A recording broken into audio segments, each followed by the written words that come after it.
As someone who's always been interested in one day owning one of his own, I've often asked the question, what will you need and what will it cost to build your very own Mad Max Pursuit Special Interceptor from the Mad Max series? So let's start with the base car needed.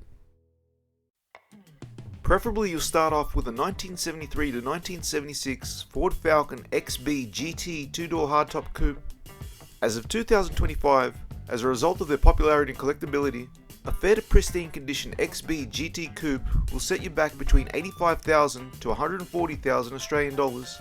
You could always opt, however, for the lower end Fairmont base model Falcon in either a rolling shell or complete car, which will set you back at a $10,000 range to about $60,000, so be ready to dig into those savings. Alternatively, because the XB shares its body type with two other Falcon coupes, you could opt for either the XA or XC model. The pros and cons of each one are as follows. The XA shares many of the similar traits to the XB, including the GT badge and cockpit style dashboard. The front end, however, and bonnet would cause a number of issues, as they are not close to a match. Also, the rear taillights for the XA coupe had the distinction of being folded in at a 45-degree angle. An XA coupe GT will set you back $150,000. A standard Fairmont with a 302 will set you back $40,000. The XC was the last of the Falcon coupes and was produced from 1976 to 1979. The XC has a more suitable styling with the XB and does already come with rectangular GXL headlights that will be needed to complete the look. In addition, the front end and bonnet are similar to the XB and would not need much altering to match it. The dashboard, however, is more akin to the American Mustang styling and does not come in the cockpit style of the XA and XB. The XC coupe was also not available in the GT range, and the performance of its 351 V8 engine was slightly hindered compared to its previous GT siblings. A high-end XC GXL will set you back 75 to 120,000 Australian dollars. This includes the only 300 ever built XC Cobra coupes, which now sell at a starting point of $75,000 to just over $250,000. Outside of Australia, other alternatives for the Australian Falcons would be the 1970 Ford Gran Torino or the 1971 Ford Mustang Mark I and the Ford Capri. A custom front end is also needed to complete the look. This will first include rectangular headlights to replace the traditional round XB lights. These are usually obtained from XC GXL models, though it has been suggested some other model base was used. A custom Arcata pane fiberglass front end will need to be sourced. These were first introduced by car customizer Peter Arcata Pane in the 1977 Melbourne Auto Show and can now be mostly obtained through private fabricators. Next up, we'll require side flares and roof and rear spoilers. Usually obtained with a custom front nose, these additions will set you back, along with the nose cone, around 2,500 Australian dollars. A new paint scheme will be needed to match the Interceptor's dark exterior. For best results, a two-tone black on black scheme is required, with a satin base and matte striping on the bonnet and sides. This will set you back at base $3,000 to $5,000 to $15,000 plus full professional showroom presentation. Side zoom exhaust pipes will need to replace the standard XB exhaust system. These come in a set of two and are usually chrome tipped by 4 pipes on both sides to get the fullest effect. These will go for $1,000 to $3,000. Tyres and wheels. The black coated wheels are the common Sunraysia rims, 8-spoke, with the front at 15x8 and the rear at 15x10, each one pricing at around $150, so $600 will be needed for the set. A set of 4 BF Goodrich radial TA tyres will be needed, with first generation stiff sidewall and narrow tread blocks for the front, and 4th generation relaxed sidewall and wider tread blocks for the rear. Although the exact sizes can vary depending on the presentation, a set of 4 BF Goodrich radial TA tyres will go for $1,400. Blower. The most outstanding piece, and the one that sets the Pursuit Special from all the rest, is the exposed supercharger. For best authenticity, a YN model 671 will be needed. The option of obtaining a hollowed out one and mounting it over the engine with an electrical pulley system is allowed, and was the case with the film, so a fully functional blower is not always required.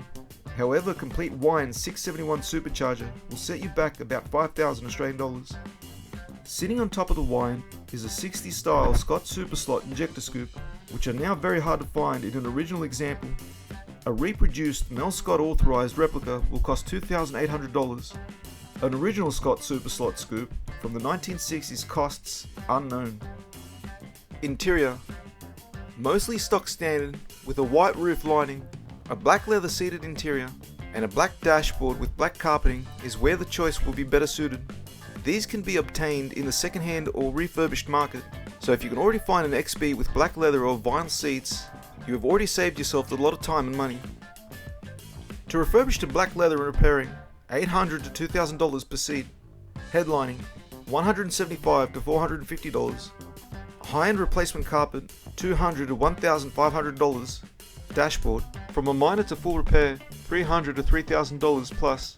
With labour, these prices can reach $7,000 to $10,000 plus Australian dollars.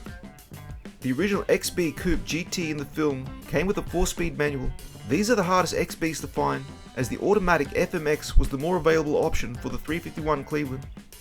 Steering wheel featured was an aftermarket 3-spoke 4-hole Max Rob deep dish style sports steering wheel. These were easily available for a time in Australia, but will now require $400 to $500. For the finishing touches to give its final MFP presentation, a custom overhead police radio will be needed.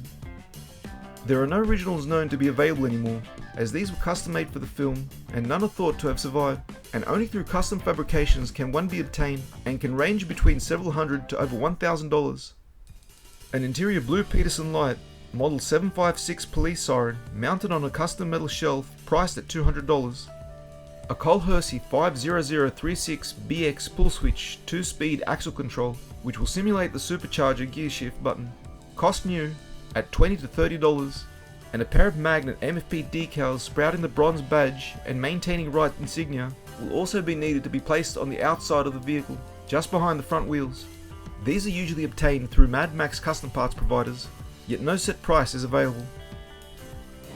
With all that done, you now have a complete Mad Max version 1 black on black Pursuit Special. Although there are several private companies that operate globally who have their own in-house process to custom build an Interceptor Pursuit Special replica, importing Australian Ford Falcon hardtop coupes. These prices as listed exclude a majority of labour and import costs, and focus mainly on Australian prices and local obtainment of cars and custom parts.